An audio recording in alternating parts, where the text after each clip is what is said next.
All right, ladies and gentlemen, this is Outside the Square Circle. I'm Dennis Ragland. That's Frank Nels. We're back this week again. I believe this is episode 9, is it? Episode 7. Episode 7. See, I'm a little bit above. We feel like we're on 9, but we're going to talk about a few things. Starting off with Tyson Fury versus Schwartz. It was a great boxing exhibition, and Frank, you want to lead off talking about it, and then I'll jump in? Yeah, it's fights like these that make people who don't really watch boxing but reach out to me to see what I think. It makes me look like a genius because, it was a very easy fight to know what was going to happen going in. And just like last episode, what I said was it's pretty clear they got Tom Schwartz in here to get Tyson Fury a highlight reel level knockout to make him look very good, just to continue to build that Deontay Wilder rematch. And that's exactly what happened. I'm certainly not patting myself on the back or anything like that. It was a very easy fight to score. But people who don't know boxing just know, oh, Tyson Fury's a big name. A lot of them think they beat Wilder. Wilder just fought. Let's tune in. And then they ask me, Frank, what do you think about this guy? And I'm like, it's Tyson Fury's going to demolish him. You know what I mean? That's exactly what wound up happening. But Fury did that. I really don't have too many takeaways from it. The actual fight itself, it ended exactly how I thought it would. I figured Schwartz wouldn't go past 4 or 5 rounds. That said, I'm curious to see who he fights next. And we touched on this last episode. Is he going to fight a killer? Because that's what Deontay Wilder's doing. You know what I mean? Like people can try to knock down Luis Ortiz as if he's a bum, just like they've been trying to do with every other contending heavyweight, but he certainly is not. He's fighting, Deontay Wilder's fighting a guy who almost knocked him out. And me and you have had this conversation, and then I'll hand it off to you, and we can, you can give your thoughts on maybe who Fury can fight next. But with that Deontay Wilder, Luis Ortiz fight, would you have been mad had that fight been stopped in the 7th round? Because my answer is no. He was out on his feet. Like, if the ref stops it there, I think that would have been a good stop. I'm glad he didn't, but Wilder was getting tagged all around and was basically out on his feet. Well, with some of the Tyson Fury fight, great boxing exhibition, like I said. I love the way, and if you go back to the episode, when I said it'd be like Chisora, like he couldn't touch him. He couldn't really get in. He couldn't really touch him. I knew that's what type of fight it was going to be. Fury is the best skilled boxer in heavyweight, and I'm gonna go farther. Fury may be the best skilled boxer since, I'll say, like, just technical wise, since Vitaly Klitschko. That's fair. I like, just skill wise, his ability. He mixes it up. He throws body shots straight. He throws those straight jabs to the body. He's able to make his guy mix and make him pay. He skill wise, since Vitaly Klitschko, he may be one of the best skill boxers that we've seen. What I want to see next from him, I want to see Wilder. I just want the rematch. I'll be honest. I don't know if he, like, after seeing that fight. Now, this is the thing. Some people say, "Oh, well, he's fighting Schwartz." I get it. Maybe Schwartz never fought any competition at level of Fury, but I'm not evaluating that. I'm evaluating how smooth Fury looked, and I think that he's ready. I don't know if he needs to go say, "I'm gonna fight another killer and then Wilder." I think if he's ready, then just go ahead and fight Wilder. Give the fans what they want. Let's go ahead and just go right back into it. And I don't know if he needs anything else. Do you think he needs another fight? For me, I would like to see him take another fight just so he gets another camp under his belt and he gets that constant flow of being in and out of the ring. I don't want, and the reason I want that to happen is I just don't want there to be an excuse of, oh, well, he's been out of the ring for 8 months, 9 months, depending on when that fight's going to happen. And then you have that built-in excuse already. Well, he didn't fight anyone. He didn't want to risk losing. So I would like, I certainly am not opposed to your train of thought either. I think it's logical and I think it's fair. But I would say put him in now against the top 10 guy. Schwartz was, probably top 50 or 60, if even that. Now maybe you get him in there with a big baby Miller. Maybe you get him in there with a Povetkin, someone who's more of a threat, but Tyson Fury is still clearly who I would love to see favored. him fight? I mean, if because I want to see him fight Wilder right away. But if I had to put him in there with somebody, I say make Tyson Fury Dylan White. I wouldn't be mad at that either. I think that's a good fight as well. Just, I mean, right in the UK, O2 Arena, put them guys in there. I think it's a great fight. And the next day, it's the fight that we really want to see. But if he must fight somebody, I say Dylan White. I think it's an easy fight to make. That fight should be easily made. I agree. And you know what? To one of your points, it actually wouldn't be in England because the contract that Fury signed, he wants to make his name in America to get that Wilder fight bigger. But really? Yeah, but that makes the Dylan White fight even easier, I think, because he should be trying to build his profile in America as well.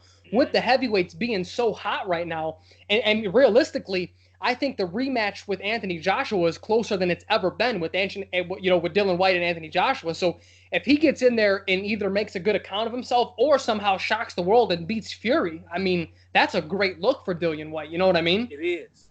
It is. I mean, that's just the fight. Like, realistically, if I'm looking, I say, hey, make this fight.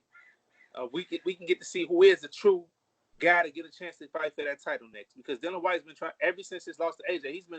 He's been doing a good job scrapping, trying to get back to prove that he is one of those top guys in the heavyweight division to get a title. So hey, Fury fight it out. The winner definitely going to get a title shot. Oh, for sure, absolutely. But yeah, so we can move on. Guys, we didn't have too much to say about this one. This one was pretty cut and dry. A very easy fight to call. I mean, he looked spectacular. Let's make no mistake. But you also, just like you said, you understand. You look at the level of competition, but it was still spectacular. You kind of take both hand in hand there. But moving on. So the biggest news I think since the last time, well, two things. Two fights have been semi-official. Let's talk about the Garcia versus Garcia fight first, because I don't have too many takes just yet. I do have some takes about the Errol Spence. I got a question on that. Is that fight? I've been reading. Is that fight official now? Supposedly it is now. So let's save that because I don't have too much about the Garcias. I have one question about Mikey Garcia versus Danny Garcia. Well, actually, like 1A and 1B. So I'm going to ask you this. 1, should it be on pay-per-view? And 2, if it is on pay-per-view, are you going to buy it? 1, no, it shouldn't be on pay-per-view. Why it shouldn't be on pay-per-view? Listen, both of these guys, they're named guys, but both of these guys have lost the top competition at 147. Mm-hmm. This is not a title fight. You know what I mean? This is not a big unification. This ain't nothing that would warrant to say, let's put this on pay-per-view. Right. Mikey's coming off a loss. Danny Garcia looked good in this last fight. I give him that against Granados. But when he fought Keith Thurman, he lost. He fought Sean Porter, he lost. So you don't just get a pay-per-view and you don't have a title. You see what I'm saying? You don't have a title just because you fight Mikey Garcia and Mikey Garcia is coming off of a loss. Like, where you do that at? How you take a guy coming off a loss and then take a guy who's lost to two of the best competition and then say, hey, let's make this pay-per-view. No, I will not bet it. I'll go to the local bar. I'll pay $5. Right. And then I'll watch it there. But it's not worth pay-per-view. If the promoters are smart, they don't make this pay-per-view because even if they did make a pay-per-view, they're not going to make a lot of money off of it. We already got Spence versus Earl that's going to be a pay-per-view. We got Thurman versus Manny that's going to be a pay-per-view. Mm-hmm. Those are pay-per-view worthy fights for all the reasons that I said this one wasn't.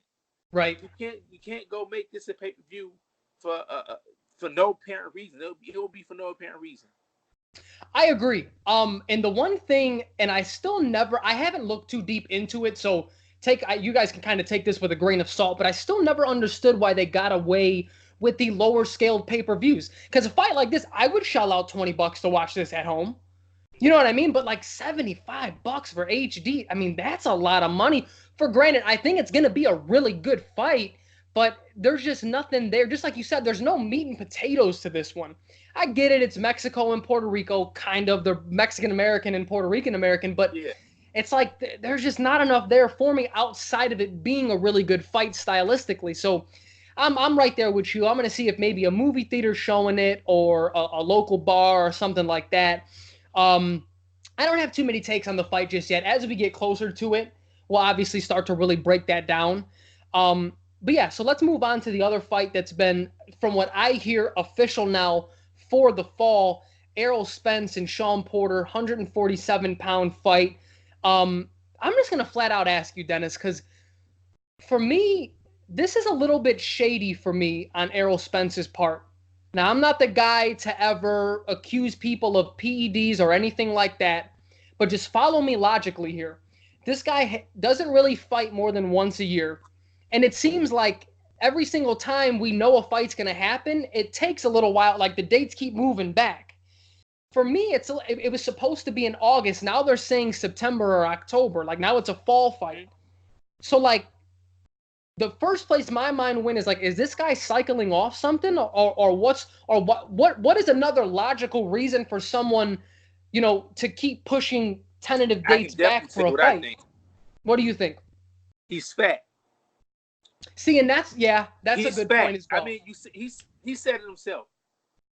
He loves to eat. He's a Texan. He's a Texan who loves to eat. And they asked him, I remember they asked him a while back, does he make 147 easy? And he was like, nah, it ain't easy. He was like, he's like, I don't say I'm killing myself, but it's definitely a struggle. Now as he's growing out of the division. Right. He's fat. He needs, like, if he fought in August, he would spend most of his time just trying to get in shape and not enough time on his craft. So he needs that extra time to get in shape and work on this craft. That I said the same. Like, people have accused Errol Spence of body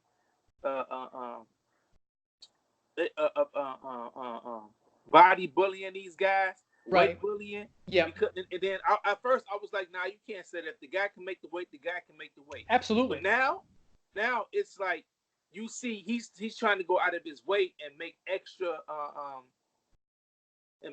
room for himself to fight and make this weight. I guarantee that next year in 2020, this guy moves up to 154, because I don't see him continuing to fight at 147. He's a big guy. Yeah, he's a big muscular guy. And you take that, but you also take the bad diet in between fights. That's true. That, I didn't even think of that. I'm glad you pointed that out, because that was the cynical, me that usually doesn't come out, but I couldn't think of anything else. But no, I'm actually leaning towards, your explanation much more than mine. But we've seen guys in the past just not fare very well who balloon in between fights. Ask Ricky Hatton what happens. Ask Roberto Duran. That's a big part of the reason why he quit in that rematch. He just like you said, he was training to make weight instead of actually game planning and working on things in training camp, and that's not good for you. I mean, there are plenty of other examples. You look at guys. I mean, Jared Hurd, he looked fat in between fights. You know what I mean? Like, things like that, you start to lose your punch resistance. You start to, just being in training camps just to make weights. That's a very good point. And I would certainly hope that after this fight, because I don't want to see him move up to 154 just yet. I don't think for as big as he is at 147, and don't get me wrong, he's a big guy, but he's not like a Paul Williams big or a Tommy Hearns big. He still looks like a welterweight to me. Right. You know what I mean? Like, granted, he's not making it comfortably because he's eating all these greasy, Texas food. That's what I'm saying. Like, he's eating his way up, and then right. He's still young, and he's an athlete, so he's able to work it off. Right. You see what I'm saying? But that ain't good for you. It's not. And I want him to move up to 154 once he's taken out the top dogs at 147. I don't want him to eat his way out of this division. You know what I mean? That, just like you said, like and that's exactly what he's doing. And we've seen guys, move up when they're not ready, or move up when really their body just isn't built for that. They're just lazy. And like, with all that talent, I mean, we can't have him just go up there and do that, because there are some legit dudes at 154. At this point, I don't favor him over J-Rock at 154. J-Rock is a big dude at 154. That's a legitimate 154 pounder, It is. So, I mean, it's going to have to, I don't know if he has a strength and conditioning coach, but a lot of these guys, like, they need to, like, everybody wants the Mayweather lifestyle, flashy, flamboyant. And I'm not saying that with Earl, because Earl seems like a relatively low key dude. Mm-hmm.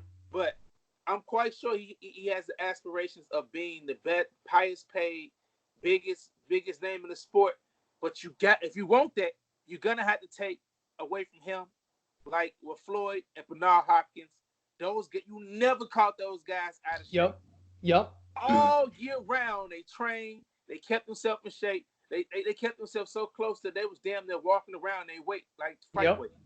Yep. You got to take that from them if you want to be the best, because you don't want. Look. Earl Spence, skill wise, bro, his ability, he can be one of the best to ever do this. But if he allows his Reddick boat eating, James Toney, it's eating, like, because that hurt the skillful guys who could have been bigger if they were more disciplined. Yep. If he needs to be more disciplined, he needs to make sure that he's watching his weight. And even if he's not boxing, just he's in the gym, keeping his weight around his fight weight, so he's not eating himself out. Now, when everybody's like, "What's going on?" The conscious supposed to be saying, "You got to push it back because he's too heavy." Right. And even the one thing that I did want to touch on as well, I hate the narrative of weight bullies. That's really not a thing. Just like you had said, and I may feel a little bit more strong than you on this. If you can make the weight, that's your weight. And because you have to look at it on the other side as well. And this is what bothers me about catch weights too. People, why is he fight? The other fighters agreeing to this. You know what you're agreeing to. We know Errol Spence is big. All these guys at welterweight know he's a big dude. So don't fight him if you think he's too big for you. You know what I mean? Like, that doesn't make any sense at all. Like, you guys are making excuses for this dude who knows what he's getting into. You know what I'm saying? So, like, that weight bully stuff is a little bit too much for me, especially because a lot of the dudes who are very big for their division, not a lot, but we've seen examples, just like we've said before, guys who balloon up in between fights. It doesn't usually end well for them anyway if they wait a fight or two too late to move up. You know what I mean? So like I said, I really hope Errol, sticks to that diet or at least run or something. Like, eat what you want, but burn off some calories that you are eating in between camps. Like, don't just allow yourself to be a couch potato, which it seems like he's doing. You know what I mean? With the money that he's bringing in now, and get too out of shape in between fights. But yeah, I think we can move on. Because I'm gonna say this. Oh, go ahead. You weren't too far off, and this make me think. If he doesn't get disciplined, he's gonna have to pay for discipline. Yeah. Meaning, back to what you originally said. Yep. He may have to cycle on something to help cut that damn weight. Yeah. It can get to that point where it's like, yo, I need help cutting this damn weight, and now he may need something to all this stuff that they be taking to help him sweat and cut that weight. You don't want to get that. You don't want to eat your weight. This would be a cheat. Yeah, there was a pretty popular drug. Was it meldonium? I believe it was meldonium that helped you. Chavez Jr. popped for it, but it was before. It was that weird time where it was like illegal, or it just got illegal, and a lot of the Russian fighters were on it because it wasn't illegal yet. And I believe that was 2015 or 2016, where they gave you kind of a window because it stood in your system for so long. So if you had like a trace of it, that was okay because you took it before. But if you were over that trace amount, that meant you took it past the time that it was actually, illegal. So, yeah, I mean, there's plenty of drugs that certainly help you.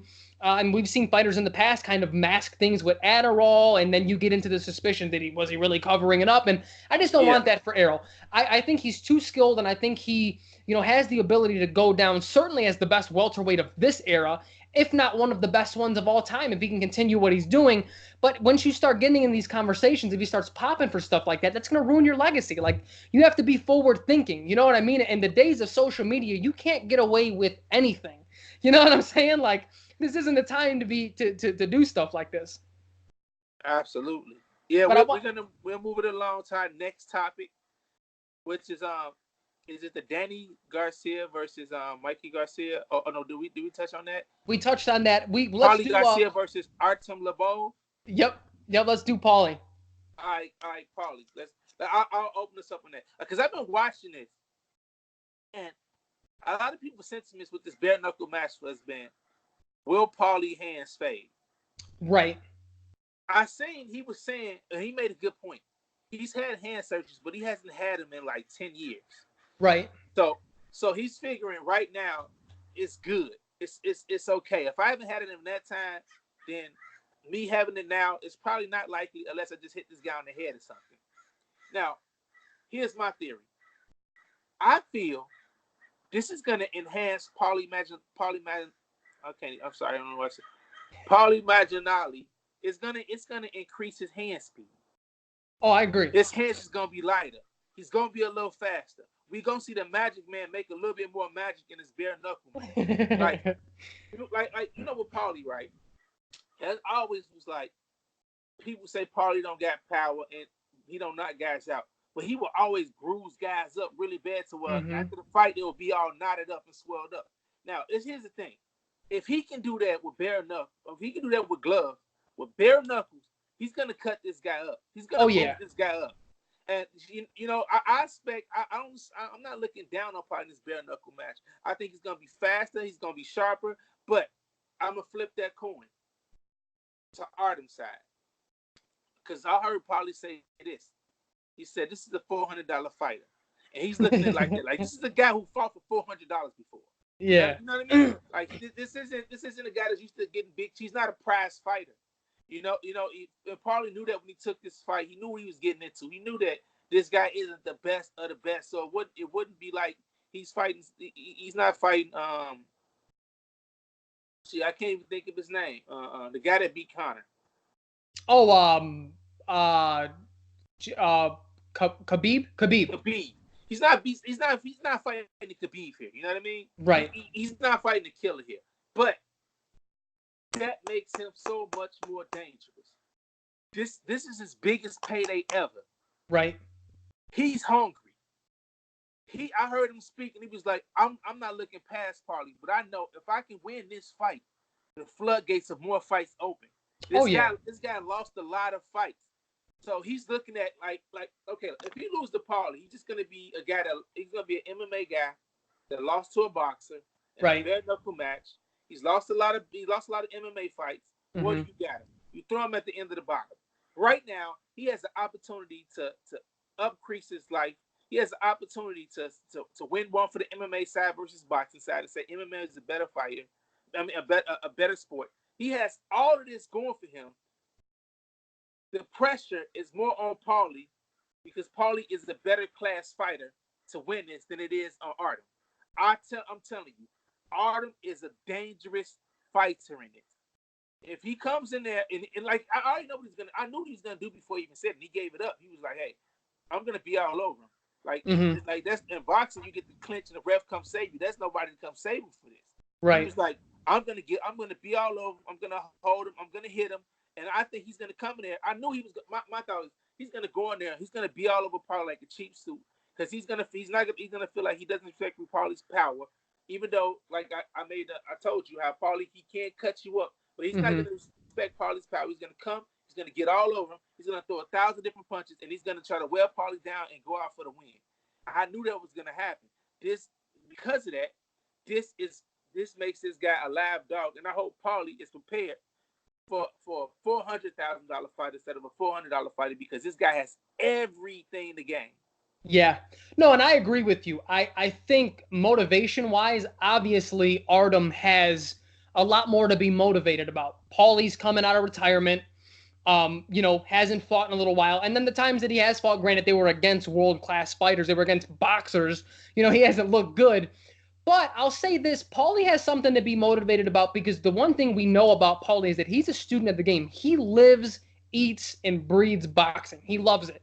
So I also think, to your point of the MMA versus boxing, he knows that that's a headline. He understands that. And I think that's what's going to keep him motivated as well. And just like you said, I do foresee Artem coming in, throwing a million punches. But to your other point, that's going to get him knocked the fuck out. You don't have to hit that hard without any gloves on. With just your knuckles. And just like you said, there weren't that many fighters that just tried to walk through Paulie Malignaggi. The few that did, they did it. But that was Sean Porter. That was someone who was doing that to everyone at that point. He tried to do it to Kell Brook. He tried to do it to Keith Thurman. Like, he did that to everyone. That's just his fighting style. But he's always had that power that at least got his respect or was able to control the distance with. Something that you didn't want to continuously get hit with. Not that it was going to knock you out, but realistically, and this is how you know people really never fought before. Because even if you don't hit that hard, punches still hurt. Getting punched in the face does not hurt. Like, that shit hurts no matter who's punching you. You know what I'm saying? Like, you can say what you want, but like that hurts. And too many people that watch boxing have not gotten punched in the face. So with that being said, I mean, Artem is just not a good boxer. He wasn't that great in MMA, and it's no disrespect to him, but I saw his bare knuckle fight. He's going to get his ass beat. If Paulie is in shape, if Paulie is motivated, even if he's not fully in shape, you got a guy who's just going to go in there, just like you said, try to wear Paulie down. Paulie is too accurate. He's going to be too fast. And realistically, running in all the time head first, you're going to get caught with something, and it's going to hurt even more. Like, you're putting more power on Paulie's shots because you're coming face forward. I wanted to touch on another thing that Paulie had said, because he did a Reddit AMA, and I got to read a lot of his responses. And someone asked him about the McGregor sparring, and he said the one thing that he found was MMA guys, because what they're used to is when there's pressure coming forward, they're used to grappling and trying to get someone on the floor.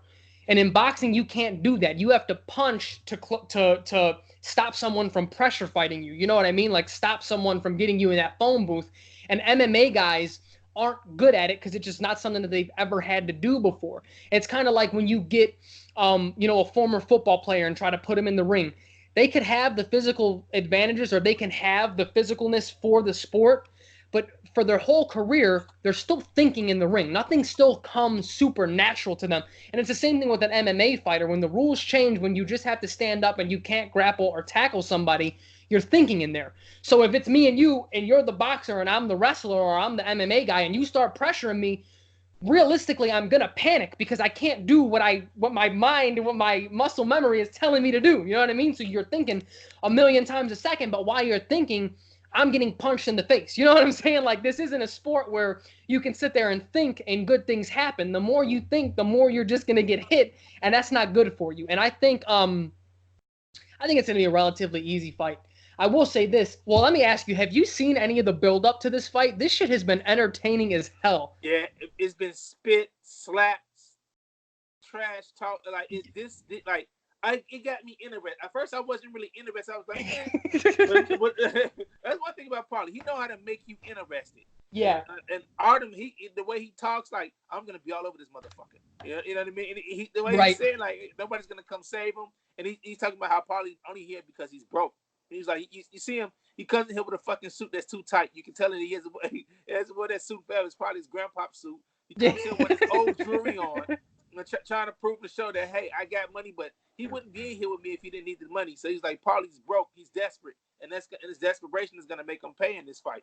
You know what I mean? Like, I've been, it's like Paulie has a steady job for commentating. So I wonder how much is true to that. Like, is Paulie taking this because, hey, I know I can win this some easy money, or is it I really need the money? I kind of wonder where is it at. I would certainly hope that he's looking at this as an easy opportunity and that he's not broke. Because just like you said, he's getting a steady income with Showtime. And I know they have him on, they continue as they're building the PBC brand to get like the pre-fight shows and the post-fight. So he's doing more and more. I would certainly hope that he's saving his money and that he saved his money from boxing or invested his money. And that it is the former that he's looking at as this as a very easy opportunity. Let me ask you this. I have two more things, and it's more of a general thing, but that stem from Paulie versus Artem. Can you go too far in the build-up of the fight when we're talking about spitting? Physicalness is okay, a push, a quick slap, but like, is spitting over the line? Yeah, spitting is over the line. I mean, it was over the line then. Before Paulie did it, it was over the line when Chisora spit in Vladimir's face. Right. He took the water and he spit in his face. I was right. like, okay, that's too much. You know what I mean? Like, you can push and all that, but right. when you spit at me, that's one of the nastiest, most egregious things that you can do. I agree. It's crossing the line. That and Deontay Wilder talking about he wants to kill you and he doesn't want you. You know what I'm saying? Like, there's certain things you don't say, you don't do. I'm quite sure we've seen it all. We've seen Mike Tyson say he want to eat people's kids. Right. You know what I mean? So we've seen it all. except somebody literally bites somebody in the press conference. You know what I mean? That's the only thing we ever seen. And I hope nobody takes it that far. Like, oh, I didn't punch him in the face. I just bit him. So I think those things that you can go over the line, spitting should be. I mean, I don't know if they can make it because it's not technically a punch, but it definitely a man code is just foul. Yeah, and that's the same with me. The way I look at it, and I've said this for a very long time. For me, call me what you want. Granted, if you say something a little, we're going to fight. You know what I'm saying? Like, it just is what it is. There's certain words, certain slurs that I hear, even if it's not directed towards me. Like, I just, just as like, I don't take the N-word lightly. If I hear a white boy, all these, you're fighting. I'm just plain and simple. But when you're talking about spit, for me, that's the nastiest, most disrespectful thing you can do to me is spit on me. Because, I mean, that means you're looking at me like I am literally just a piece of filth on the floor. You're just spitting. That's disgusting. And I did think that was over the line. And the one thing that I agreed with Artem on was what he said, because Paulie's like, well, why didn't you do anything? He's like, because motherfucker, I want to get paid. If we fight in the press conference, the fight's going to get canceled. So it's like, no shit. So it's like, for me, I don't want to go too far because I would love to get Paulie on the podcast. But generally speaking, it's kind of a bitch thing to do. If I spit on you knowing you can't hit me, it's like, where do we? So I would certainly hope that moving forward, you start putting these clauses in it. Like, you're going to, if you spit, if you do this, if you do that, just things that are very over the line, you're going to get fined. You know, in the build up to the fight, like, build it up, talk as much shit as you want, because Paulie's great at that. Like, this fight would have been. He didn't have to do that. Right. That's what I mean. And that's where it gets me. That's was the thing that was very over the line. Last thing that I have in regards to this, and I'm going to put you a little bit on the spot here, is Paulie, or where does Paulie land on your list of guys who are the best at building up fights? I think obviously Floyd is number one in our lifetime at building up a fight. I think Ricardo Mayorga is in the conversation. Yeah. Is Paulie like top 3 or top 5? Because he's fucking good at it, man. He's top 5. Without sitting down and thinking about it, going, let me put a list together. Paulie, like, his name's gonna ring up there.